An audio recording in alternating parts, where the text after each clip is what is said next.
They dragged a black man out of first class like he was trash in front of passengers who laughed, pointed, and whispered that he didn't belong, not because of what he did, but because of what he looked like. No one asked questions. No one stood up. They saw his skin, his silence, and assumed everything. The attendants didn't hesitate. The gate agents didn't blink. The executives didn't care. But what if they were wrong? What if the man they humiliated wasn't who they thought he was? What if the mistake wasn't in his presence, but in theirs?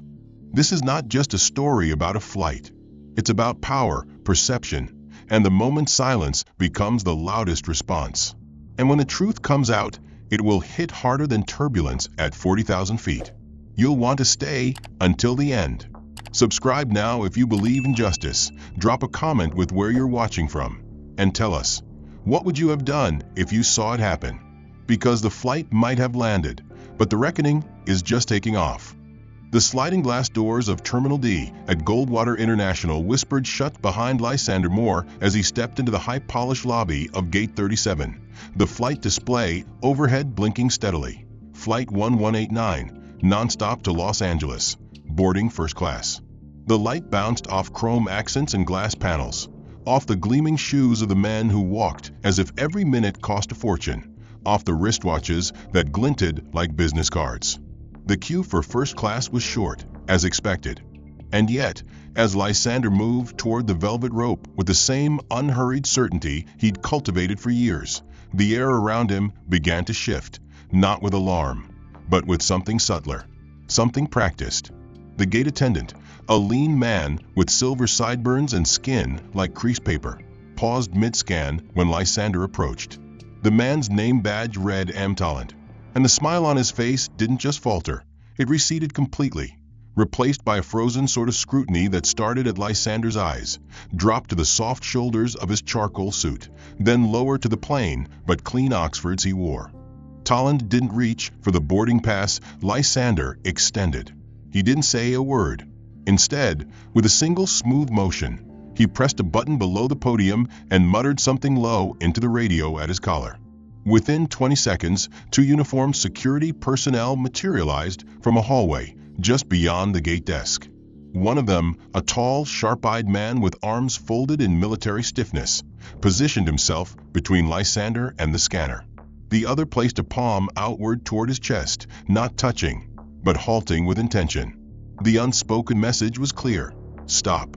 The first-class line slowed behind him. A woman in a red peacoat tilted her head toward her husband, whispering, probably wandered into the wrong line. Maybe a driver. The husband chuckled, a dry, knowing sound. Lysander said nothing. He held his posture, his arms still extended with the boarding pass. The shorter security guard finally accepted it, glancing down and scanning it with a handheld reader. The device chirped once. He frowned, scanned it again. A second chirp. He looked up. It checks out. First class, seat 1A. Talon blinked, unsatisfied. There must be a system glitch, he muttered, glancing at the screen in front of him and scrolling as if hoping the software would correct itself. But the boarding pass was clean. The security guard stepped aside. The rope was unhooked. Lysander walked through. He didn't rush. He didn't adjust his step. But behind his eyes something stirred, a simmer, not yet a boil. The whispers followed. One man muttered, "They're letting anyone in these days." Another woman said, "Isn't that the guy who speaks at those inner-city business panels? You know, community uplift, or whatever." Someone added, "Maybe he's a +1 to an exec." They let guests on point sometimes. When Lysander stepped onto the jet bridge, the chill in the air was no longer from the air conditioning. The moment he passed into the aircraft cabin, the lead flight attendant glanced up. She was statuesque, blonde, late 40s, the kind of woman who had mastered smiling without softening. Her name tag read Sutherland. As her gaze landed on Lysander, something flickered. Recognition, maybe, or resistance. She stepped forward, not with welcome, but with confrontation, disguised as hospitality. Her hand reached out, taking the boarding pass from him with pinched fingers. Her eyes flicked across the print, then narrowed. "Row 1A, she said, voice clipped. She turned and gestured forward without further acknowledgement. There was no offer to help with his coat, no ask for a drink preference. Nothing. As Lysander made his way through the short corridor of first class, heads turned. Some pretended not to look. Others didn't bother. A man in 1C, early 50s, pinstriped and paunchy, nudged his partner. The partner looked up, frowned, and whispered something with a thin smile curling on his face. Lysander placed his satchel gently into the overhead compartment and sat down. He didn't slouch. He didn't sigh. He didn't adjust the crease in his slacks. He simply folded his hands on his lap and stared straight ahead. That was when the next layer of pressure began. The drink service began with a couple beside him. Glasses of champagne, cashews in porcelain dishes, a napkin folded with a logo stitched in silver thread. Sutherland passed them their drinks, laughed politely at something the man said, then turned and skipped Lysander entirely. No question, no offer, no eye contact. He was, to her, air, a shadow on expensive upholstery. The businessman behind him leaned forward, loud enough to hear. Must be hard to tell who's staff and who's a guest these days. His wife giggled. Diversity initiatives working overtime. Huh. The pilot's voice came over the intercom, cool and professional. Cabin doors secured. Weather clear. Estimated arrival on time. The usual. Lysander stared at the headrest in front of him. He could hear the cabin moving, adjusting, passengers settling in with that clinking of belts and bodies. But every sound sharpened when filtered through what he was already carrying. It wasn't the first time. It wouldn't be the last. His mind began doing what it always did in these moments, calculating. Not revenge, not drama, but memory, observation, the smell of the cabin, the precise number of seconds between being handed the pass and being stopped, the names on the tags. To his left, an older man with a leathery face and a Rolex that seemed to shine just a little brighter than necessary leaned slightly into the aisle. He wore the sort of confidence that came not from achievement, but from decades of being reassured that the world would always rise to meet him. His voice was casual, but loud enough for others to hear as he tilted his head toward Lysander's hands, which rested calmly on his lap. "Those nails don't belong to a man who signs contracts," he remarked with a smirk, turning the page of his in-flight magazine. His seatmate chuckled, low and conspiratorial, adding that real executives don't carry cracked leather briefcases. They have assistants for that. Lysander said nothing. His hands remained steady. He didn't turn. He didn't flinch. He simply breathed, slowly, intentionally. But the laughter that followed wasn't just amusement. It was dismissal. 3 rows back, a woman with a coiffed blonde bob and a string of pearls around her neck turned toward the aisle and commented, half-jokingly, that someone had clearly mistaken the valet driver for a passenger. "I know he's quiet, but the smell of supermarket cologne gives him away," she said, fanning her face with the corner of a Vogue. The man beside her, tall, white-haired, wearing an Airline loyalty pin, snorted and muttered something about affirmative action gone too far. Lysander could hear it all. Every word, every sneer, every carefully unspoken belief. He shifted his shoulders slightly, not in discomfort, but in defiance of the discomfort they wanted him to feel. A flight attendant moved past him again, still refusing to make eye contact. Her tray held just high enough to avoid offering him anything. She greeted the man in 1C with the kind of warmth reserved for donors and celebrities, asking how his family was doing and whether he'd like the usual. When she passed Lysander's row again, she turned just slightly away as she walked, as if to block the sight of him with her shoulder. Someone 3 rows behind coughed a half-laugh and whispered that the new generation of stowaways must have figured out how to print premium boarding passes. Another voice added, "He probably works for the airline. Maybe they're letting staff fly up front as a perk now." As the plane lifted from the runway, the lights dimmed and a hushed quiet fell over first class. But that silence was not peace. It was tension packed into fabric and air, sewn into glances and posture. The air conditioning clicked gently as the cabin pressurized, but it did little to shift the air that still hung between Lysander and the others, thick, judgmental, uninviting. One man across the aisle seemed genuinely puzzled. "What's your line of work?" he asked abruptly. leaning over as if making small talk, but with a tone lined in disbelief.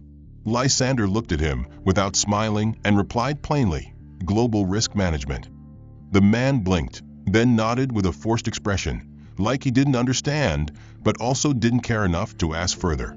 Another passenger, hearing the exchange, muttered to his companion, "Everyone's in consulting these days. Fancy title, probably runs a gas station." They laughed together, muffled but clear.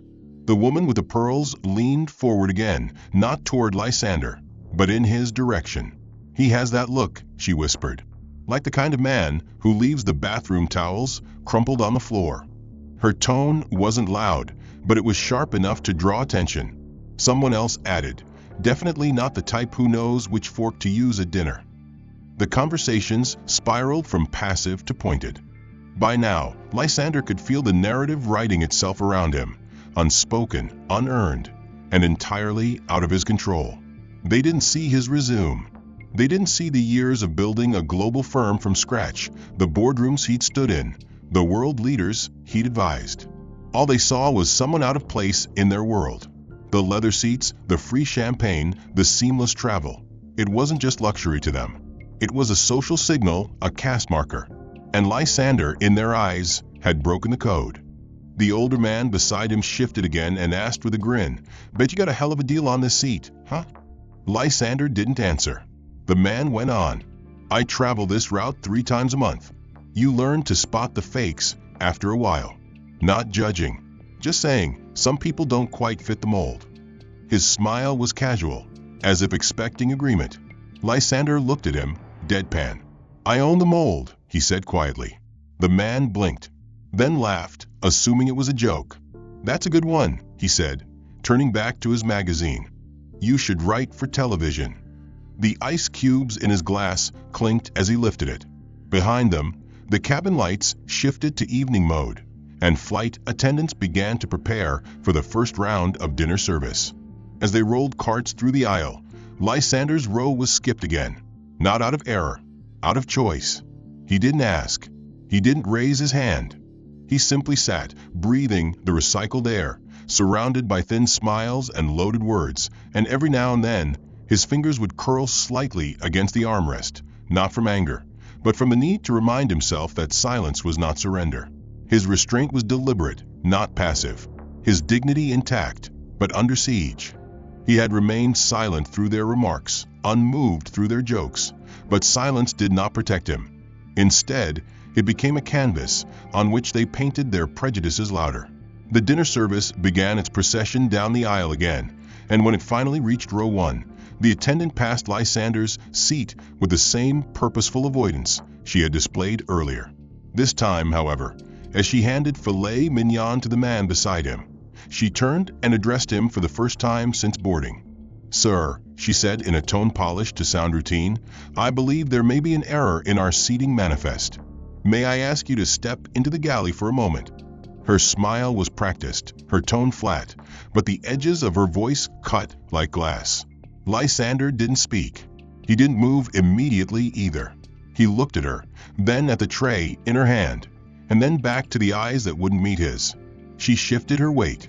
"It will only take a minute," she added, glancing quickly at the man in 1C, who now leaned away slightly, placing his napkin deliberately between them on the shared armrest, as if the presence of Lysander's sleeve too near his own was a breach of hygiene. The woman behind them, a sharp-nosed socialite with bright pink lipstick and a perfume trail thick as syrup, leaned forward and whispered, "Maybe he's allergic to proper grooming. Or maybe soap." Her words were crisp, meant to sting. A laugh erupted from the row behind her. Someone muttered, "My wife asked for a comfortable flight, not a protest seating chart." Lysander rose slowly. His joints didn't creak, but the weight of the moment made the motion feel heavier than it should have. He followed the attendant toward the galley. As he did, he caught sight of a small boy seated in the second row, blonde-haired, maybe 7 years old, swinging his feet above the carpet. The child tugged on his mother's sleeve and whispered with innocent clarity, "Mommy, why does that man look like he lives outside?" The mother hushed him, not in correction, but in volume. "Don't point," she said with a tight smile. "Just keep your voice down." Lysander kept walking, but the words drilled into him deeper than any insult so far. In the galley, he was met not by apology, but by a second attendant, younger, more anxious, holding a tablet in her hand and avoiding eye contact. The senior attendant spoke again. "We've had an issue with our seating chart," she said, repeating the lie with clinical precision. "It seems there's been a mistake. We're going to need to reseat you temporarily while we clarify things." Lysander narrowed his eyes slightly. "Where?" he asked, voice low. "Main cabin," she replied without hesitation, and when he didn't move, she added, "We'll make you as comfortable as possible. There's a complimentary beverage waiting." Lysander exhaled through his nose. He looked down at the two women and then back down the aisle where he'd come from. The faces were watching, of course, half concealed behind newspapers, wine glasses, and the illusions of discretion. He could feel them. He turned without a word and walked toward the rear, his pace even, his shoulders square. As he passed through the first-class cabin again, someone clapped lightly. It was slow, sarcastic. A voice said, "And justice prevails," followed by a burst of stifled laughter. A woman in a beige pantsuit murmured, "It's better this way." He looked anxious the whole time. Another man said, "I wasn't going to say anything, but that guy made me uncomfortable.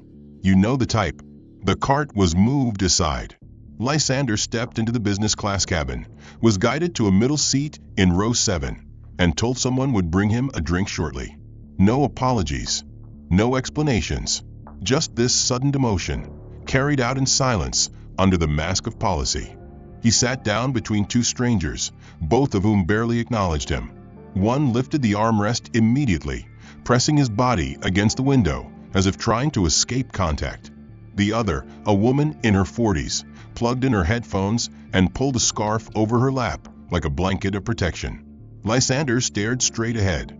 The rows were narrower, the air more stifled, but the suffocation had nothing to do with the seat. Behind him, first class returned to its routine. The laughter resumed. Champagne glasses clinked again. The boy in row 2 now spoke louder, repeating, "He looked like the man Daddy fired last month. Remember? The one who didn't shave." Another child asked if they were going to be safe now. A man in the rear of first class said, "That's how it should be. Just because someone has a suit doesn't mean they belong up here." One of the attendants responded with a knowing smile. "We do our best to maintain quality." In his new seat, Lysander placed his hands in his lap and stared at his thumbs, which were still clean, still trimmed, still the same hands that had signed billion-dollar contracts. But now, in the minds of his fellow passengers, they were hands that didn't belong near caviar or crystal. They had become hands for holding change, not champagne. The hum of the engines grew louder, masking the conversations behind him, but not the memory of them. Every whisper, every cruel observation, every lie spoken through politeness had already been committed to memory. Lysander wasn't broken. He wasn't defeated, but he was calculating. And for the first time on that flight, he smiled, just barely. He kept his posture straight, his expression unreadable, his fingers locked loosely over the smooth leather of his satchel. But even that simple act of dignity, sitting upright, taking up no more space than necessary, seemed to provoke discomfort in those around him. The man to his right adjusted his seatbelt with a huff, elbow jutting into Lysander's side without apology, while the woman on the other side exhaled dramatically and called for an attendant. "Excuse me," she said, raising her hand like a teacher in a lecture hall. "Is this really the only arrangement? I specifically requested an aisle, and I don't feel comfortable boxed in." The attendant leaned in, glanced at Lysander without subtlety, then smiled tightly and said, "We're at full capacity. If we can rearrange later, I'll let you know." The woman pursed her lips and muttered, "Guess I'll just keep my coat between us." She did just that, draping it down the center armrest, as though forming a soft wall to divide herself from him. The flight wore on, each minute measured not in time, but in small, repeated offenses. The drink service returned. Lysander asked for water. The attendant nodded, then forgot. The man to his right received his meal with an extra glass of wine and a joke from the staff. The woman to his left requested fruit instead of dessert and was offered a second portion. Lysander, still waiting, was eventually handed a plastic cup without a napkin, the water warm and the gesture rushed.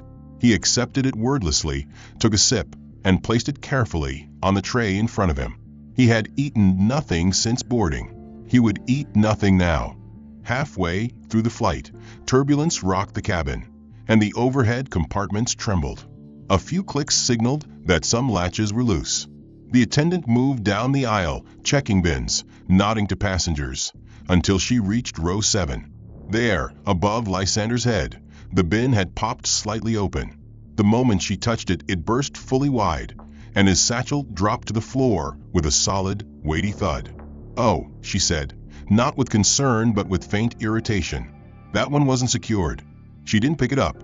She stepped aside as a man walking back from the restroom nearly tripped over the bag. "Watch it," the man snapped at Lysander, though it was not his fault. Then, without pausing, he kicked the satchel slightly out of the aisle with the side of his foot. Lysander bent to retrieve it, and in doing so, another passenger walking past stepped squarely onto his polished shoe, twisting slightly as they corrected their balance. The heel scraped across the leather. Lysander straightened. The man looked back, saw him, and shrugged. "Didn't see you there," he said, and kept walking. Another attendant passing by saw the scene and chuckled, not kindly, but amused. "Tall guys never notice the little ones," he said, not quietly enough. The statement drew laughter from the nearby row, where someone added, "He should be grateful. Those shoes didn't look expensive anyway." Another voice chimed in, "Bet he's used to scrubbing worse." The flight continued. A baby cried in row 9, and the woman beside Lysander turned to glare, not at the mother, but at him, as if his mere presence had triggered chaos. "It's always something when they start shifting people around," she whispered to herself. "Just messes up the entire flow." The pressure built not through any single act, but by accumulation, like water wearing down stone. The disrespect was not in the volume, but the precision. Lysander kept to himself. He didn't protest. He didn't report the damaged bag. He didn't rub the scuffed toe of his shoe. But inside his mind, a fire burned beneath his composure, slow and hot, controlled only by discipline. This wasn't his first flight. It wouldn't be his last. But this was becoming something else.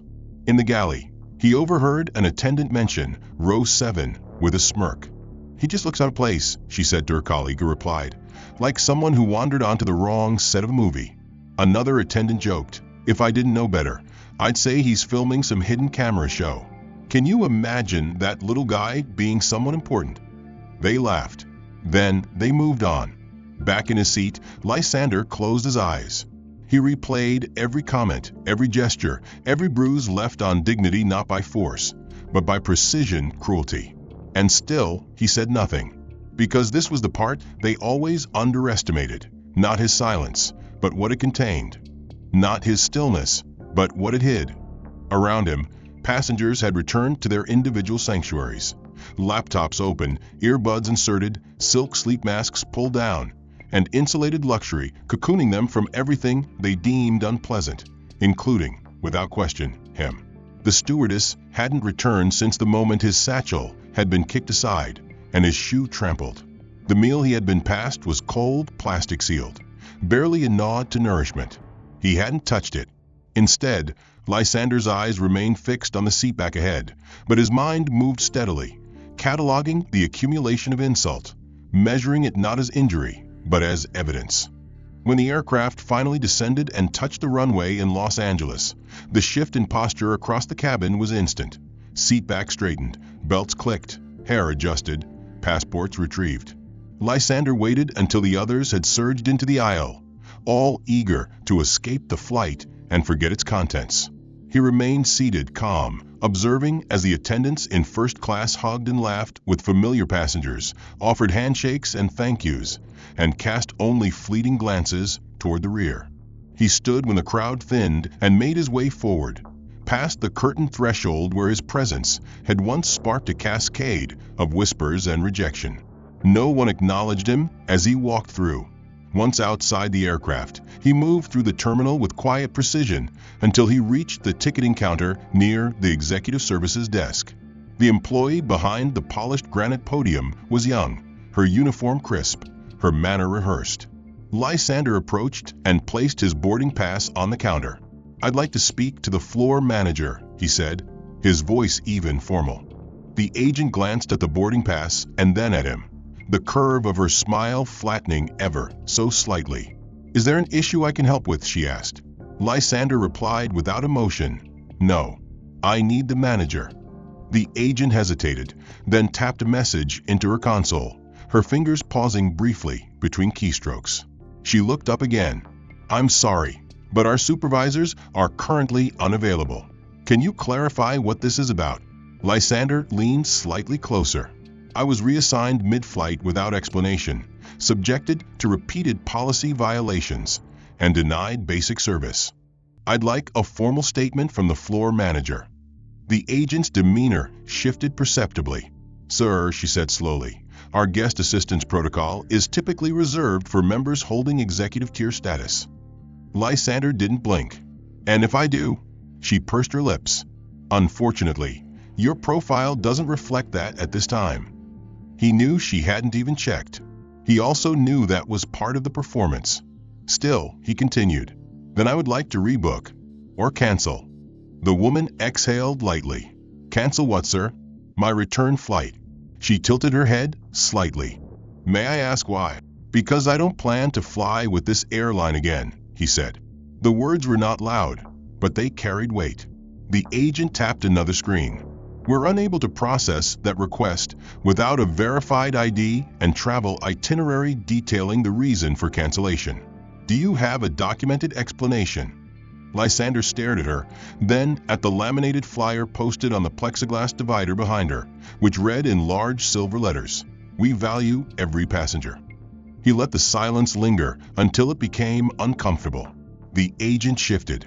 "If this is about an upgrade or a seat assignment, sir, those decisions are made at the discretion of the flight crew.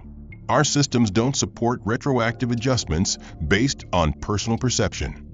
"Personal perception," he repeated flatly. "Yes," she continued. "Our focus is operational integrity and equal service where logistically possible." "So logistical impossibility now includes civility," he said. She blinked. "I'm sorry, never mind." He stepped back from the counter, his face unreadable. "Would you at least file a report?" he asked. The agent gave a rehearsed smile. "I can make a note in the customer experience log, but please be aware that formal investigations require sponsorship from a managerial tier." "And there are none available," he said. "Correct," she replied. "Then thank you for your time." He turned and walked away without looking back. As he moved past rows of branded signage and glossy advertisements showing diverse passengers smiling over champagne and ocean views, the contradiction made his teeth tighten. No apology, no accountability, no system designed to listen to someone like him unless he screamed, and even then, only if cameras were watching. In the lounge corridor, two men in suits passed by, one checking his phone, the other pulling a rolling briefcase. One of them glanced at Lysander, then looked away quickly, as if proximity itself carried discomfort. In the elevator leading to the car service level, Lysander stood beside a woman wearing diamond earrings and holding a Hermes clutch. She clutched it tighter as he entered. He said nothing. Neither did she. At curbside, the air was thick with smog and engine heat. He opened his phone, checked the time, then pressed a single name from his contact list. When the call connected, he said 4 words, nothing more. "We proceed. No delays."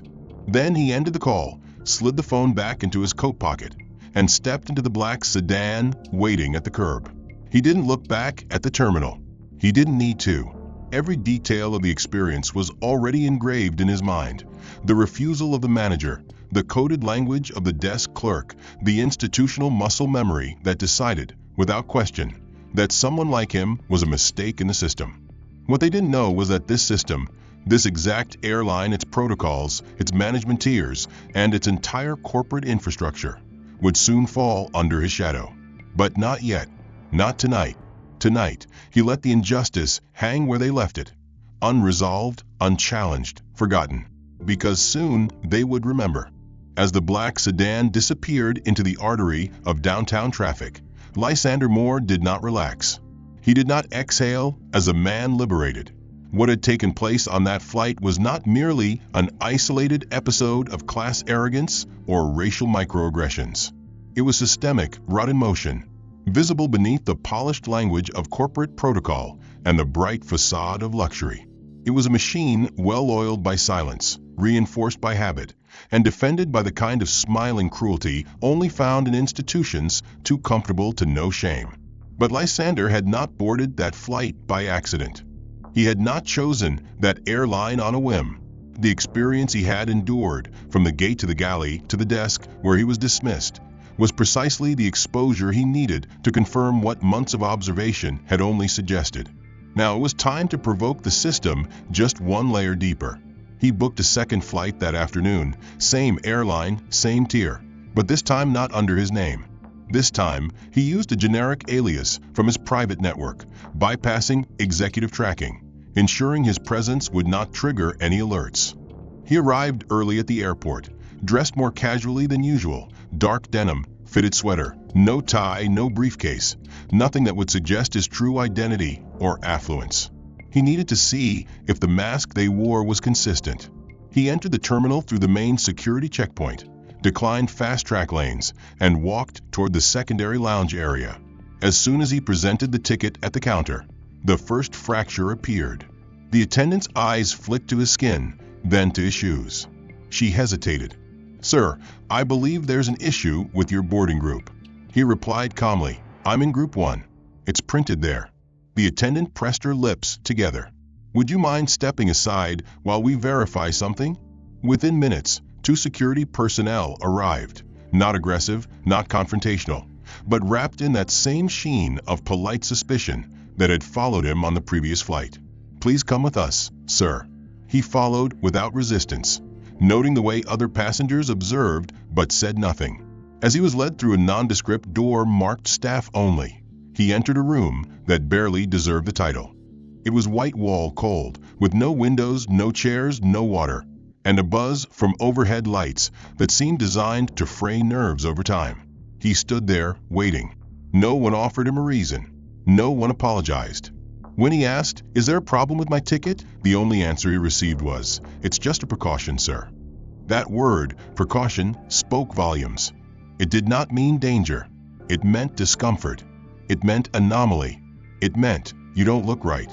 He remained in that room for over 40 minutes. During that time, no one asked him for ID. No one reviewed his ticket again. They merely passed outside the small glass slit in the door, glancing in every few minutes, as if checking on a misplaced item that hadn't yet been thrown away. A janitor passed by once and looked at him with brief curiosity. Then a pilot, a tall man with perfect posture, wings pinned proudly to his lapel, walked past, slowed just long enough to meet his eyes, and scoffed. "You look like someone who got lost on the way to the tarmac," he said under his breath, not knowing the sound carried into the room. "Guys like you end up on the ground, not the sky." Another staff member chuckled. "At least he's dressed for baggage claim." Lysander didn't react. He stood in that small sterile box, unmoving, absorbing each moment, cataloging each word, until the attendant returned with a strained smile. "You're clear to board now," she said. No apology, no explanation, just that bland phrase meant to imply that he should be grateful for the delay rather than outraged by the assumption. He exited the room slowly, his eyes scanning the walls as if trying to memorize the air itself. Outside, the terminal resumed its rhythm, indifferent to what had just transpired. The gate area was loud with voices and rolling bags, children crying and flight announcements interrupting conversations. No one there knew that a man had just been caged without cause. He sat in silence, still processing, still measuring. Across the waiting area, a man wearing the airline's management badge paced nervously.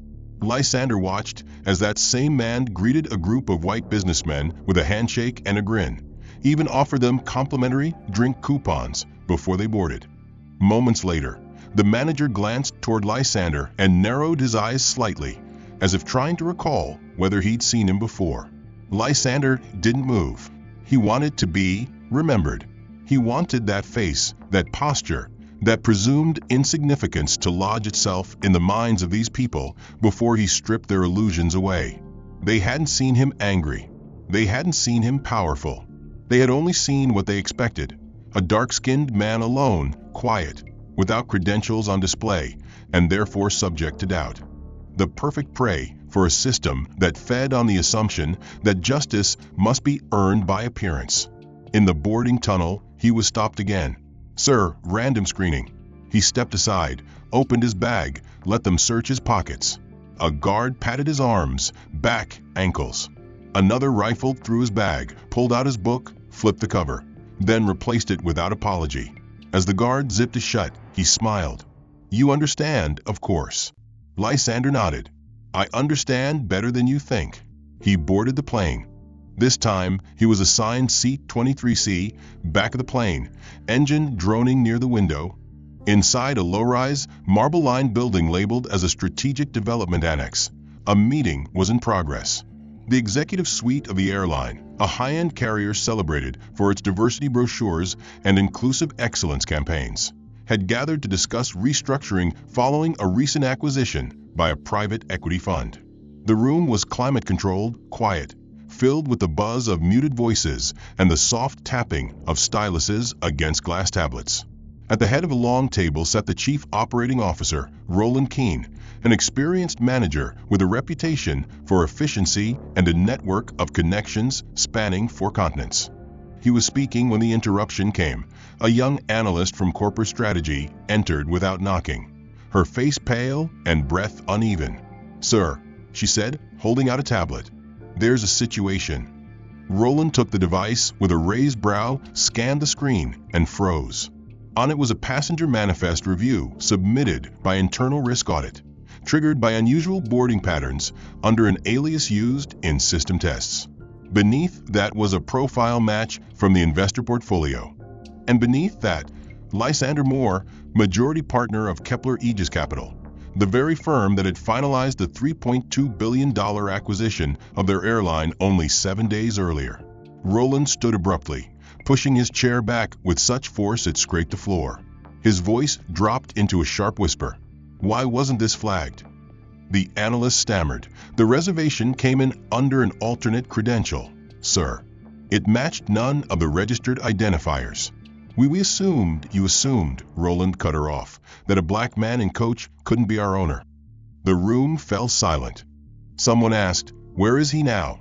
Another executive replied, "He was last seen passing through terminal security an hour ago." No executive privileges triggered. It appears he intentionally suppressed his identity. Roland rubbed his forehead, then barked, "Find him. Bring him here now." But Lysander wasn't waiting for them. He was already in the building. He had arrived through a private entrance, using an encrypted clearance known only to board-level partners. He now stood outside the very room where his identity had detonated the illusion of comfort inside.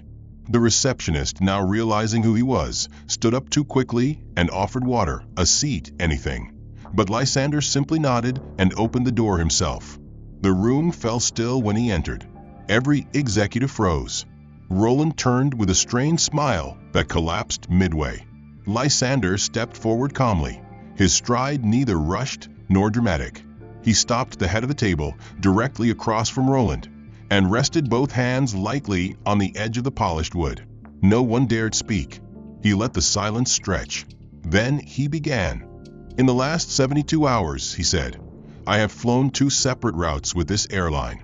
On the first, I was publicly humiliated, denied access to a seat I paid for, and reassigned without cause.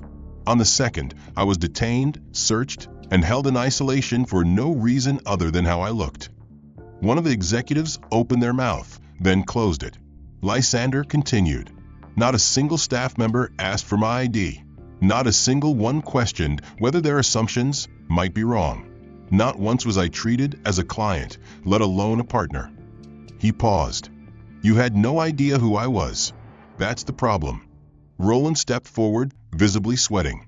"Lysander, if you'd known," Lysander interrupted, "you would have smiled. You would have poured wine. You would have opened doors. Which means every policy of respect in this company is not principle. It's performance. A silence settled over the table like a stone. Someone tried to interject. These are isolated events. Training gaps, perhaps. Lysander turned his gaze toward the speaker. You want to call it a gap? Fine. Let's fill it. He took a step back and removed a folded document from his inside coat pocket. Effective immediately, he said. I am suspending all discretionary bonuses for executive leadership. All internal audit logs for passenger service are being reviewed by a third-party firm. And as of next quarter, every single member of this board will requalify their seat through operational evaluation. Roland's jaw tightened. That's not how restructuring works. It is now, Lysander said. I own this company. The words landed like a gavel. Around the room, the hierarchy they had relied on skin tone, accent, appearance, collapsed like scaffolding with no foundation. Roland tried one last defense. We've built this airline on service excellence. Lysander didn't flinch. And you've protected it with selective dignity. He turned to the exit. That ends today. Then he walked out, leaving behind a room full of executives whose authority had evaporated the moment their assumptions were exposed. Outside the boardroom, staff were already buzzing, calls spreading through departments, assistants rechecking logs, operations teams scrambling to understand what had just happened. But no one had seen it coming. Not the gate agent who had refused to scan his pass. Not the attendant who passed him over.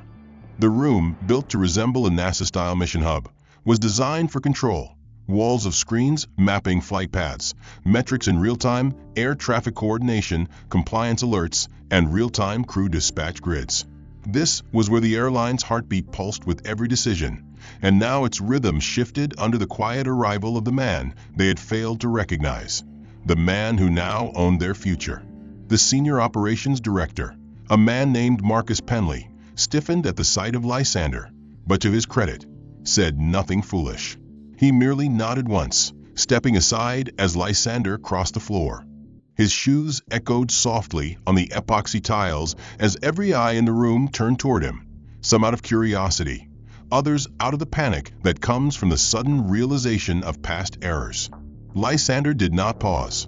He reached the central desk, where a row of terminals displayed fleet activity and crew logs, and without waiting for invitation, said the words that would reshape everything. Suspend all non-critical departures for the next 48 hours. A stunned silence followed. Penley blinked and asked, Do you mean domestic? International. Lysander's tone didn't rise, but it deepened. All of it. Penley hesitated, clearly uncertain. Sir, we're moving over 170 aircraft across 4 time zones. Lysander nodded. Then you'd better begin now. A younger officer on the planning team turned toward her console and began to issue the cascade signals through the network. As red lines formed on the departure boards, a flurry of messages lit up across internal channels. Airport managers began calling in. Flight leads demanded clarification, but the command came directly from the highest tier, and there would be no appeal. We are initiating an internal diagnostic review of service protocols, Lysander explained, now speaking to the room. This review will cover passenger interaction logs, crew manifests, incident reports, unfiled complaints, and systemic behavioral trends. No one interrupted. The review team, he continued, has already been compiled. They are external, they are independent, and they are uncompromising.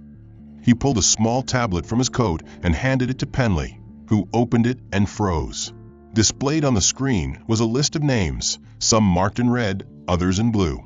These, Lysander said, are staff identified through anonymized reports collected over 6 months. This is not a witch hunt. These are patterns.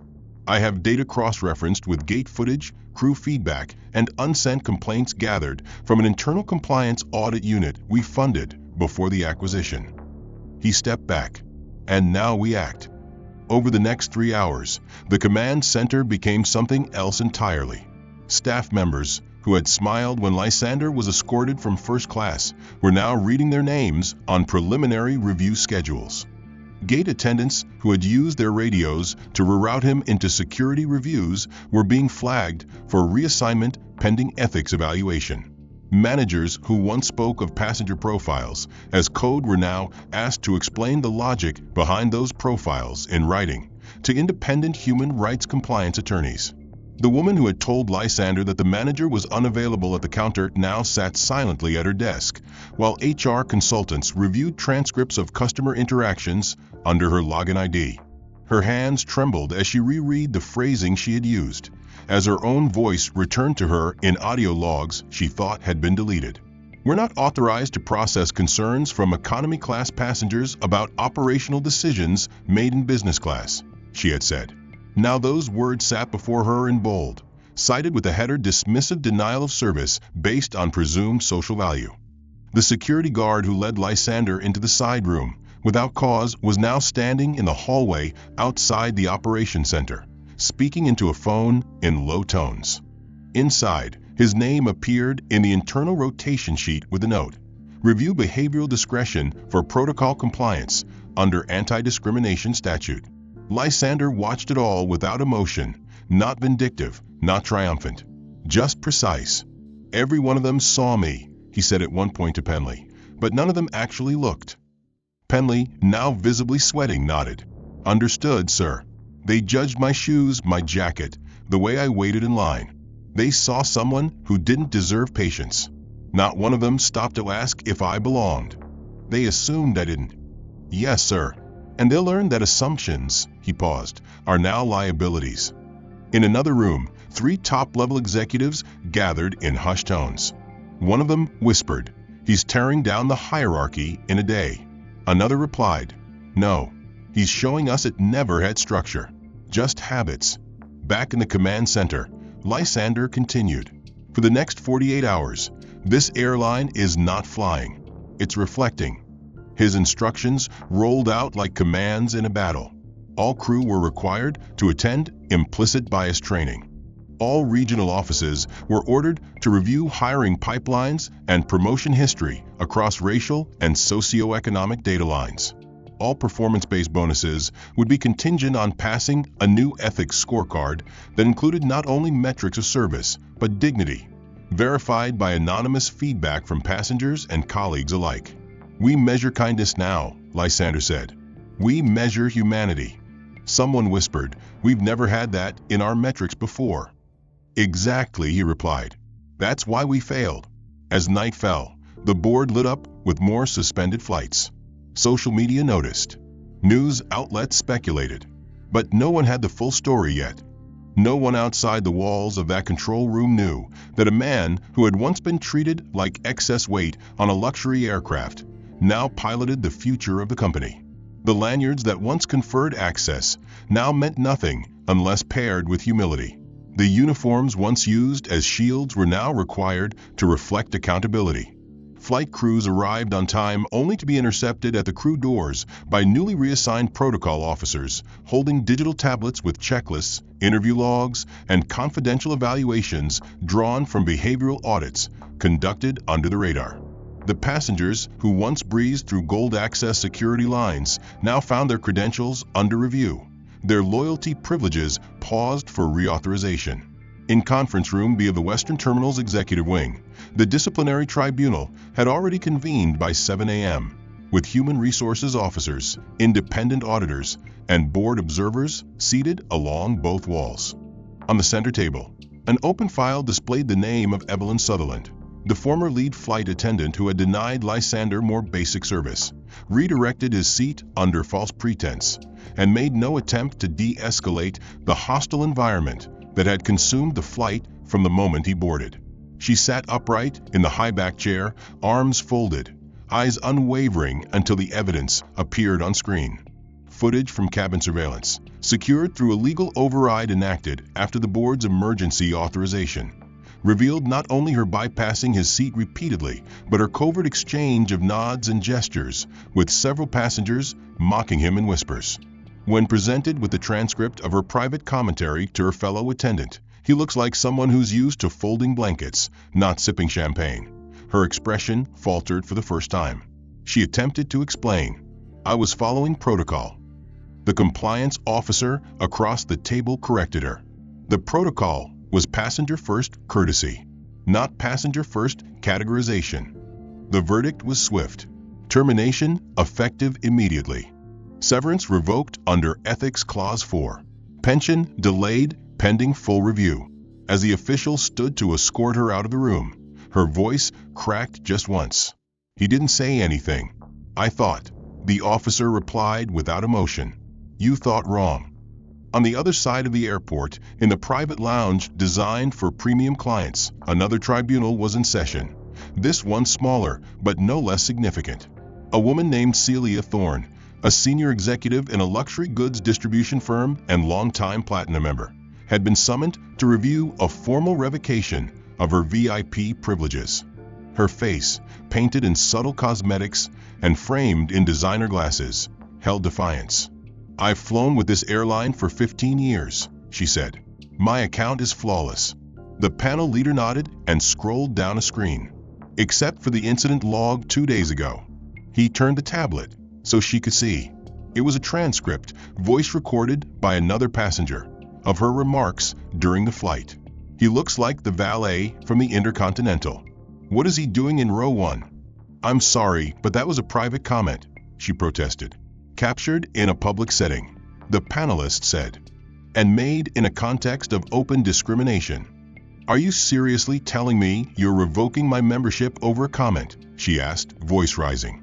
"No," the auditor replied. "We're revoking your membership for what that comment reveals." When she demanded to speak to the board, the staff member at the door handed her a sealed envelope. Inside was a letter, not from customer service, but from the acquisitions committee of her own company. The contract for exclusive logistics with the airline had been terminated, with no appeal. "What happens on a plane," the letter read, "reflects who we are when no one's watching. We cannot partner with those who degrade others in silence." She stood in the lounge, frozen, her assistant at her side, realizing for the first time that the world she had comfortably shaped through reputation and status was dissolving, undone by a voice she had never even heard speak during the flight. Meanwhile, in 3 different cities, other passengers from the infamous Flight 1189 received quiet phone calls. One was a venture capitalist whose offhand jokes in the air had gone viral after being overheard by a journalist on board. His firm's next funding round suddenly saw key investors withdraw. Another was a minor political figure whose staff scrambled to contain a leak about her comments on standards of appearance in luxury cabins. She was asked to resign from the ethics board she chaired. The dominoes were falling faster now. In the airline's HR department, internal compliance flags shot up as background checks were cross-referenced with complaints long buried under layers of red tape. Crew members previously accused of similar conduct, but quietly protected by senior allies, were now called in one by one. Some were offered a choice: formal resignation or full investigation. Few chose the latter. In the legal office, corporate counsel reviewed breach of contract scenarios from former employees, preparing to sue over sudden terminations. But the documents told a consistent story: violations of anti-discrimination policy under conduct unbecoming clauses, all signed by the employees themselves upon hiring. There were no loopholes, only consequences. Across the country, morning news anchors broke the story. Airline halts flights for discrimination audit. Founder exposes bias from inside. Passengers and staff disciplined following covert audit. Lysander Moore watched none of it. He didn't need to. He was in a quiet room overlooking the tarmac, seated at a small table with only a tablet before him, reviewing the updated compliance dashboard. In the days that followed the disciplinary actions and the internal reckoning that swept through the airline like a long overdue tide, the silence that had once concealed so much had begun to fracture, not under pressure, but under reflection. Those who had once operated with quiet impunity, who had laughed and whispered and looked away, now sat with the echoes of their own voices replaying in their minds, no longer muffled by groupthink or shielded by hierarchy. And within that space, in the wreckage left behind by exposure, a few began to feel something unexpected: clarity. Not the kind that arrives with punishment, but the kind that only arrives when one finally sees who they had been in the absence of Among them was a man named Evan Maddox, the security agent who weeks earlier had been the one to extend a firm hand across Lysander Moore's chest at the boarding gate, not in greeting, not in welcome, but in denial, in presumption, in the familiar gesture of someone who believed authority was reason enough. Evan had not spoken during the investigation. He had remained quiet through the hearings, through the reviews, through the cascading list of reprimands issued to those with more visible offenses. His file was thin, no open violations, no formal complaints. But Evan remembered the weight of Lysander's stare when his boarding pass had been dismissed without cause. He remembered the way Lysander had stood still, wordless, accepting, and how that stillness had made his own assumption feel heavier than any uniform. Days after the dust had settled, Evan sat alone in the break room, writing something he hadn't been asked to write. To Mr. Moore, the letter began, "I don't expect forgiveness, but I wanted to speak plainly. That day, I looked at you and made a decision not based on policy, but on instinct. The kind of instinct I've never had to question. Until now, you didn't resist. You didn't protest. And I thought that meant compliance. But now I understand it meant something else. It meant restraint, dignity, power. I've since asked to be reassigned to the terminal's Community Outreach Initiative. Not because I was told to, but because I should have been there all along, helping people enter, not keeping them out." The letter was handed off to the ethics team, who passed it to the internal reform office, who delivered it directly to Lysander's desk in a slim white envelope with no return name. He read it once, then folded it and placed it into a black folder marked resolutions. He said nothing to his assistant about it, but she noticed the way he sat back in his chair for a moment longer than usual, eyes focused not on the documents in front of him, but on the horizon line outside the office window. Meanwhile, in the main training annex, a young flight attendant named Carla Monroe stared at the blank page of a feedback form labeled Restorative Participation Acknowledgement. Carla had not been dismissed. Her actions, while dismissive and snide, had not crossed into overt abuse. But she had laughed. She had smiled when the older passengers made comments. She had said nothing when the crew skipped over Lysander in the meal service. And that silence, though soft, had been loud enough. When she learned who he was, her reaction had not been fear. It had been shame. Carla had grown up with stories of fairness. Her mother had taught in public schools. Her uncle had marched in protests. But in that cabin, surrounded by elegance and hierarchy, she had chosen to blend in rather than speak up. That choice had stayed with her. So when given a chance to remain contingent on a 12-week program in unconscious bias and equity response, she accepted before the full sentence had even been read. During her third session, she asked to meet the man who had rewritten the structure she now operated under. A request was submitted. 3 days later, Carla was seated in a minimalist room used for internal development, watching as Lysander Moore entered without entourage, without ceremony. He sat across from her, hands clasped, listening as she spoke, not rehearsed, not defensive, just honest. "I watched it happen," she said, "and I let it happen." Lysander didn't interrupt. She continued. "It was easier to do nothing.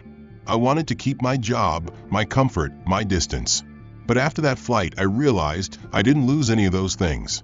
What I lost was something else, a piece of who I thought I was." He nodded slowly. Then he spoke. "The only apology I accept," he said, "is change." Carla nodded. "Then let me show you." In the weeks that followed, she not only completed the course, but became one of its facilitators. She led discussions with new hires, introduced modules on voice responsibility, and stood at the front of a room filled with people who might one day find themselves in a position to do something, and now maybe would. Stories like Evan's and Carla's began to surface quietly throughout the organization. A baggage handler who had once joked about special screening passengers now worked on the accessibility task force. A scheduling manager who had defended the random reassignments began building a new algorithm that weighted behavior, not just status. Change, real and rooted, began not with policy, but with people. And Lysander Moore, the man they had once tried to remove from a seat he paid for, now walked through terminals not as a symbol, not as a warning, but as a reminder that power does not always announce itself, but it always remembers. He didn't demand recognition. He didn't seek press. But his presence shifted conversations. His decisions shaped futures, and his silence, once mistaken for submission, had become the very force that reshaped a failing culture. Outside Gate 1, a child watched as a black pilot exited the jet bridge and greeted the new crew. "He looks like the guy from the brochure," the child said. The mother smiled. "He looks like someone who belongs." Lysander passed them without pause, adjusting the cuff of his suit, not stopping to correct them, not slowing to accept validation. He had always belonged. The world had just taken time to catch up. The end. If this story moved you, let us know by subscribing for the next chapters. Which moment hit you the hardest? Was it when Lysander stayed silent, or when he finally revealed who he truly was? Where are you watching from? Drop your city or country in the comments. We'd love to see how far this story reaches. What would you have done if you were in his shoes? Share your thoughts below. Your voice matters here.